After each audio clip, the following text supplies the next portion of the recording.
Within Zenless Zone Zero, a number of meta teams have started cropping up. One of these teams is the Disorder team that makes use of Piper, the physical anomaly unit, and some other elemental applier. A fairly common team is Piper, Lucy, and another fire character such as Coletta or Soldier 11. This team works because the two Sons of Caledon users, so that is Lucy and Piper, both trigger each other's effects, as well as the extra fire character having Lucy to trigger their effect. What this team can then do is that it can build up a fire anomaly as well as a physical anomaly, and when you trigger both at the same time, it causes a disorder doing a big chunk of damage. Now, another option that isn't talked about as much is Piper combined with Grace, the only other anomaly character at launch who is an electric unit. Now, both of these teams can work, but today I'm going to go a bit more in depth about exactly just how you can maximize your usage of these Disorder teams. Because although yes, in its simplest form, it is basically just stack up one anomaly, then stack up the other, and then get a big chunk of damage,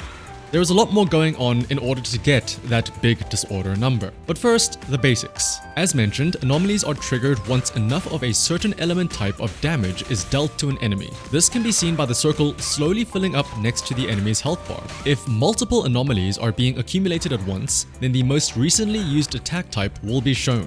Once the anomaly bar is full, the anomaly is triggered. In order to trigger a disorder, you need to proc another anomaly while one is still currently in effect. Only one anomaly can be in effect at a time though, so the new anomaly will overwrite the previous one. But to compensate for this, a burst of damage is done, and this is the disorder damage. That is the basics of how a disorder team works. But now onto the interesting stuff. First, let's talk about one anomaly at a time.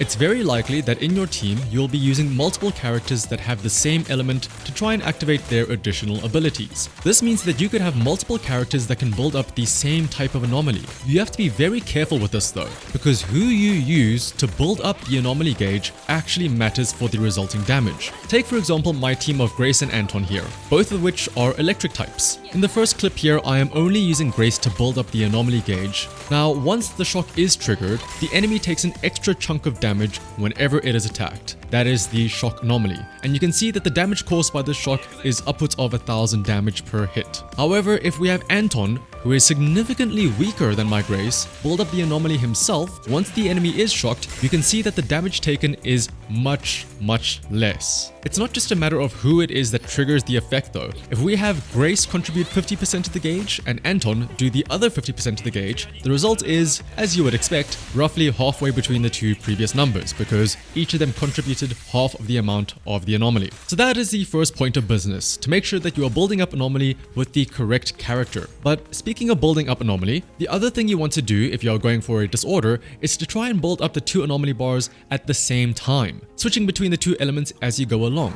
This is because ideally, you want to trigger the second anomaly as soon as possible once the first one activates. The first reason is quite simple. You don't want to trigger the first effect and then realize, oh, I need to work all the way from zero to build up this gauge, only to then realize that by the time you finish that gauge, the first anomaly has already expired and you miss out on the disorder completely. But even more so is that the sooner you trigger the disorder, the more damage you deal. Take a look here where I apply shock to the enemy and then immediately trigger assault with Piper. And you can see that this does a disorder damage of 17,000. However, in comparison, if I apply shock and then wait a bit to trigger the assault while weaving in some attacks, because again, the scenario here is I am still building up anomaly on the Piper, so I'm simulating this by using Grace attack. Once I do trigger the assault with Piper, you can see it does a lot less damage. That's because the disorder is based on how much damage was left on the first anomaly. Now for shock, it's slightly more lenient because shock damage is only done when the enemy takes damage, but for something like burn, where it takes the damage away on a timer,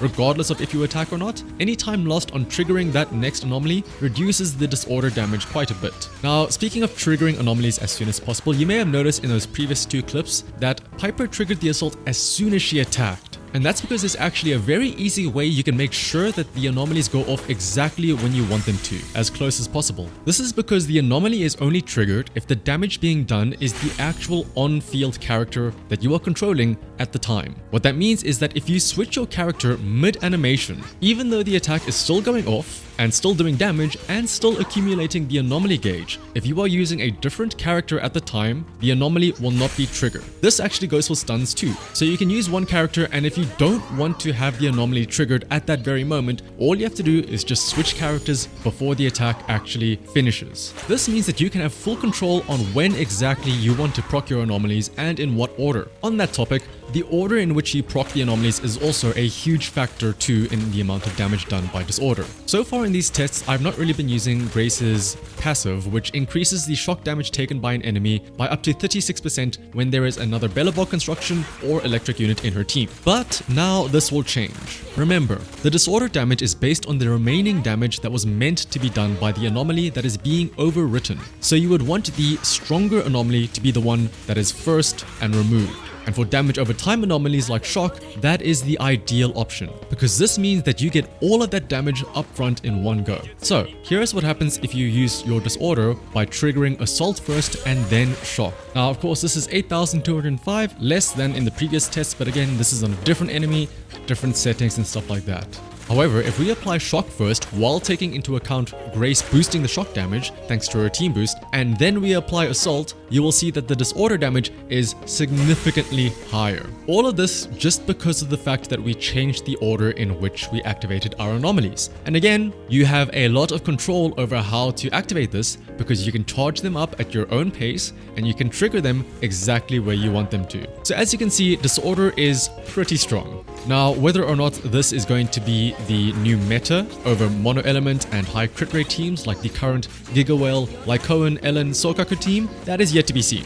But it's nice to see that there is at least other options for teams out there. This is definitely going to be the reaction equivalent from Genshin Impact. And with Jane Doe being rumored to be another anomaly unit coming sometime in the near future, there is high hopes that there are more potential funky team possibilities down the line. But yeah, hopefully all of us Grace enjoyers have learned a thing or two about how to effectively use disorder teams. This team of course can get even stronger if you were to have Rena, because not only can she activate Grace's team buff, but Rena herself also provides so much penetration, as well as extending the shock timer by 3 seconds, which means that the shock disorder is going to be even stronger because of the potential damage that is used up on the disorder. But again though, this can apply to more than just the Grace shock team. This can also apply of course to the Soldier 11 and Lucy, or the Colida and Lucy Piper teams, which use the burn and assault damage as well. Hopefully though you learned a thing or two in this video. If you did, liking, commenting and subscribing always helps out a lot. By the way, I hear that commenting increases your chances of getting an S rank by 5%. Otherwise though,